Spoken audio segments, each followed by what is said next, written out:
Oh, I like today's topic. I really like today's topic. I think this is the thing I like the most about weddings. Hello lovely couples and welcome back to my channel. I'm Lauren, wedding planner and owner of Bluebird Creative. I provide a weekly dose of wedding planning goodness for the modern couple. So if you haven't subscribed, make sure you subscribe to my channel. Don't forget to hit the bell because you'll be notified every week when a new video lands. So this week we are talking about something which I find super exciting. But first of all, I just wanted to tell you something on more of a personal level. So I have literally just got back in from a run. I've jumped in the shower and I think I'm still a little bit hot, I'm not gonna lie. I have set myself a huge challenge this year. I wanted something to push me physically and I wanted something to push me mentally. And I decided whilst on my run this morning that I actually wanted to share it with you guys as well. So I have set myself a challenge. I have gathered a team of amazing people and we will be climbing the UK 3 peaks in 24 hours on the 19th of September this year. So that's the 19th of September 2021. There are 7 of us climbing and we have 2 amazing drivers which will be kind of like our coaches, our team leaders, our mother figures and the people to keep the energy and keep the positivity. We will be climbing Ben Nevis, Scafell Pike and Snowdon in 24 hours, starting the climb from the base of Ben Nevis, which I believe is called Fort William, at 6 AM on the 19th of September, and hopefully making it down Snowdon by 5:30 AM on the 20th of September.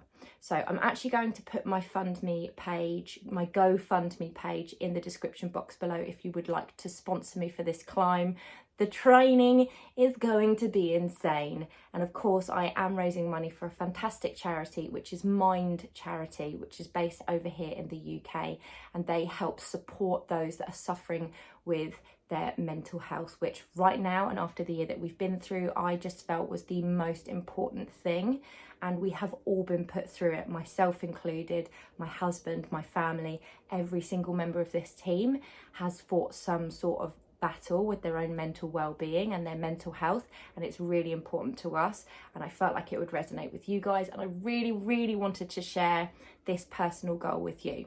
So I won't go on about it anymore, but if you would like to sponsor me, keep me going, support me and push me through my training and know that I've got support and that people are egging me on, then the link is below. But anyway, let's jump into this week's topic, which is basically amazing.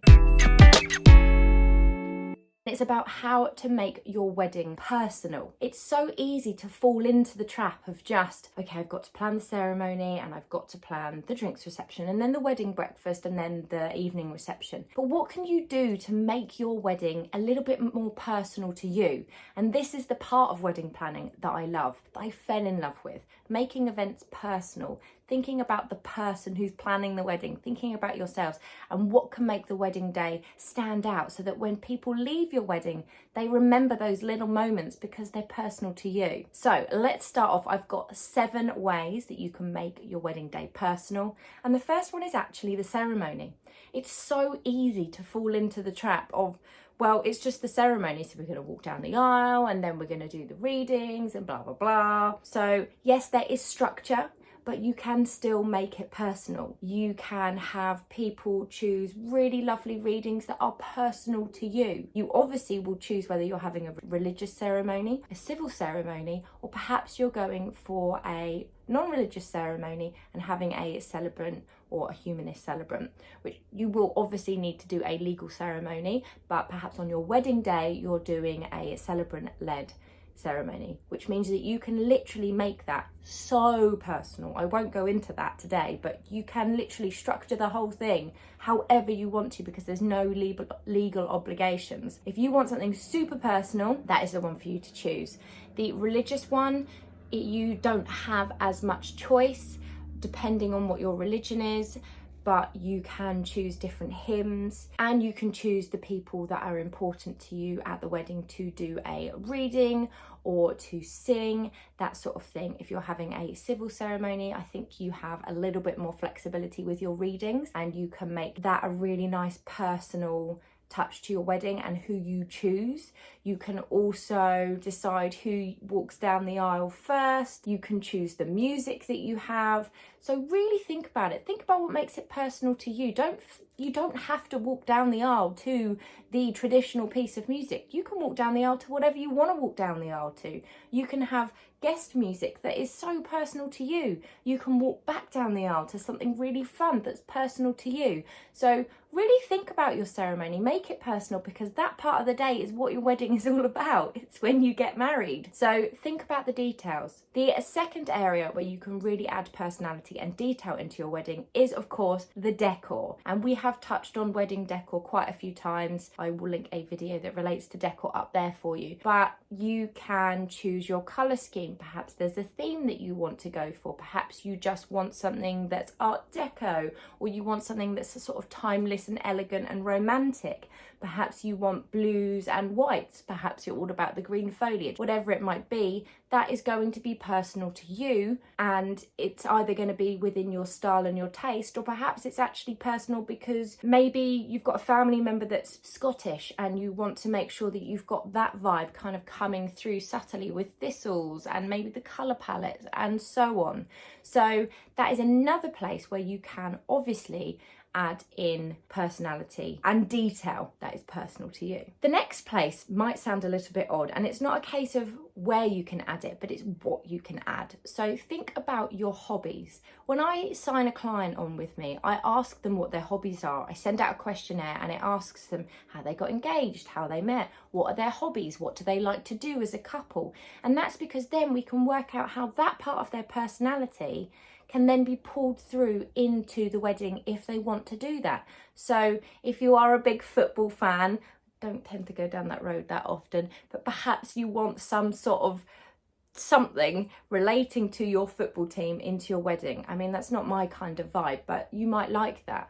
Perhaps you are a musician and you want to pull something of that into your wedding, or you want to play something, or you want your band playing. I don't know.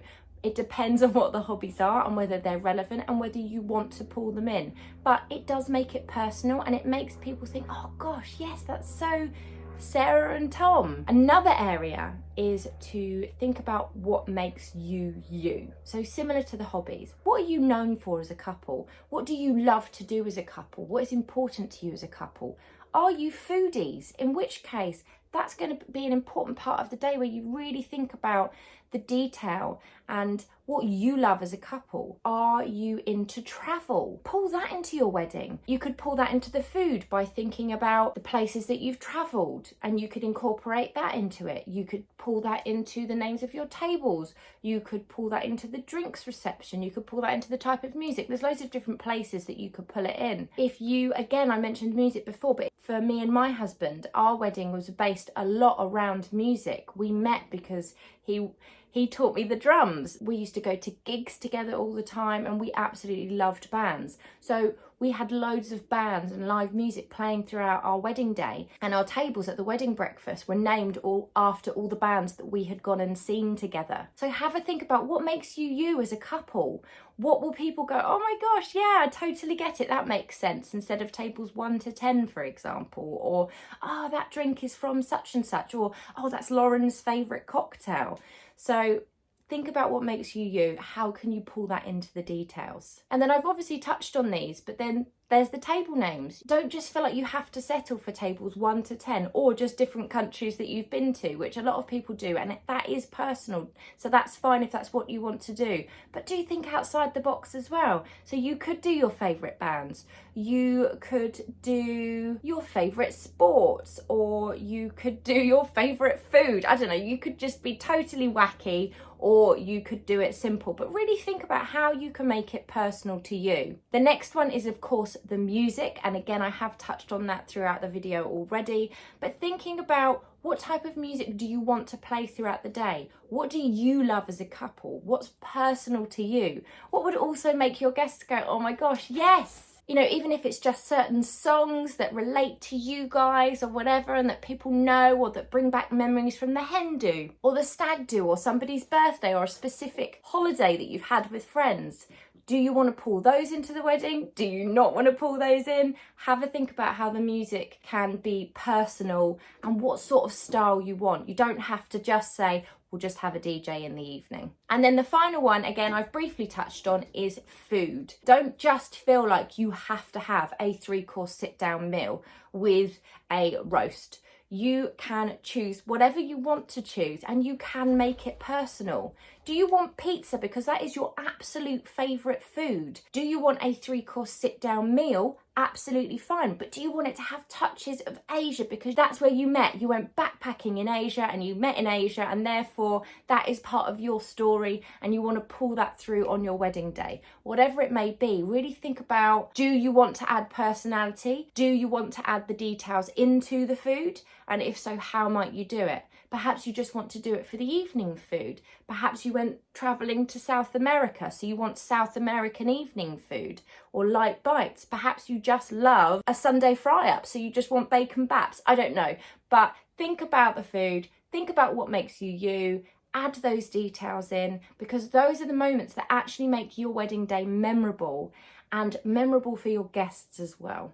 You don't have to do any of those. You can do all of those. You can do some of those. It's totally up to you. But there are 7 different areas for your wedding day where you can think about adding personality and detail into those parts of the day to make your day a little bit more personal to you, to feel a little bit more special, and to have a little bit more detail.